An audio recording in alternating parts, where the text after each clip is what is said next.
পশ্চিম বর্ধমান জেলার পাণ্ডবেশ্বর বিধানসভায় শুরু হল প্রত্যেকটি অঞ্চলের স্বাস্থ্য ও চক্ষু পরীক্ষা শিবির। মঙ্গলবার থেকে পাণ্ডবেশ্বর বিধানসভার পাণ্ডবেশ্বর ব্লকের ডিভিসি মোড়ে একটি শিবির দিয়ে যাত্রা শুরু হল বিধায়কের চিকিৎসা পরিষেবা। আস্তে আস্তে পাণ্ডবেশ্বরের 12টি পঞ্চায়েতের 12টি জায়গায় স্বাস্থ্য ও চক্ষু পরীক্ষা শিবিরগুলি অনুষ্ঠিত হবে। দুর্গাপুর মিশন হসপিটাল ও দিতা আই কেয়ারের সহযোগিতায় এই স্বাস্থ্য পরিষেবা স্বাস্থ্য ও চক্ষু শিবির অনুষ্ঠিত হয়। এলাকার মানুষের ব্যাপক সাড়ার মধ্য দিয়ে চলে এই স্বাস্থ্য শিবির।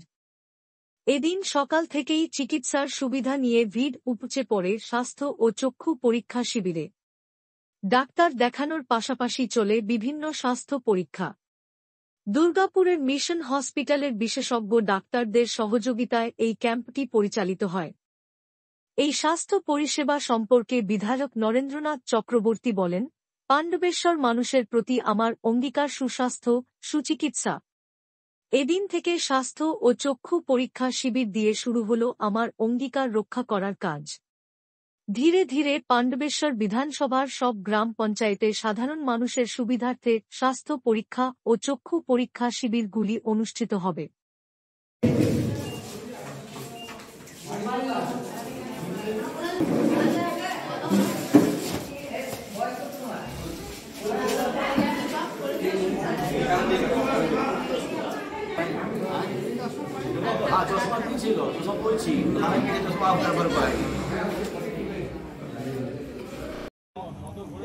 আমাদের বিধায়ক বাবু নরেন্দ্রনাথ চক্রবর্তীকে তাকে অনেক ধন্যবাদ যে আমাদের গরিব মানুষের জন্য একটা অত বড় হাসপাতাল, মিশন হাসপাতাল থেকে ডাক্তার এসে আমাদের চিকিৎসা হয়েছে বা আমরা চিকিৎসা করাইতে সুযোগ পেলাম, যেটাকে সেটা আমাদের ক্ষমতাতে নেই যে এত বড় ডাক্তারের কাছে আমরা টাকা দিয়ে নিজের চিকিৎসা করাবো।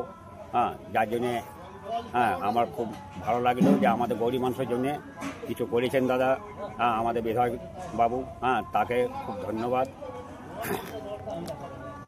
দাদা, আজকে এই যে স্বাস্থ্য শিবির ও চক্ষু পরীক্ষা শিবির ক্যাম্প হলো পাণ্ডবেশ্বরের বুকে, যেমন এটা আমরা নাম দিয়েছি বিধায়ক সেবা।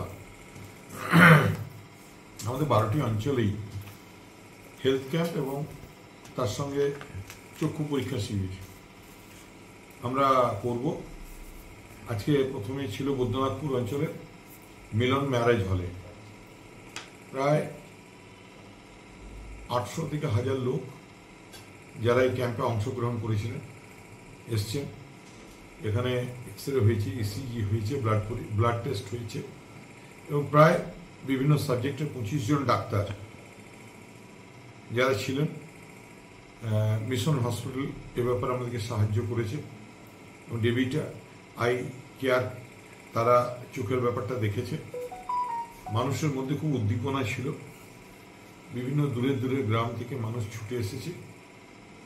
আমরা চেষ্টা করেছি মানুষকে পরিষেবা দেওয়ার এবং আশা করছি আগামী দিনে প্রত্যেকটি বিধানসভার প্রত্যেকটি অঞ্চলে আমরা যে আমাদের চেষ্টা, সেই চেষ্টাকে আমরা পৌঁছে দেব।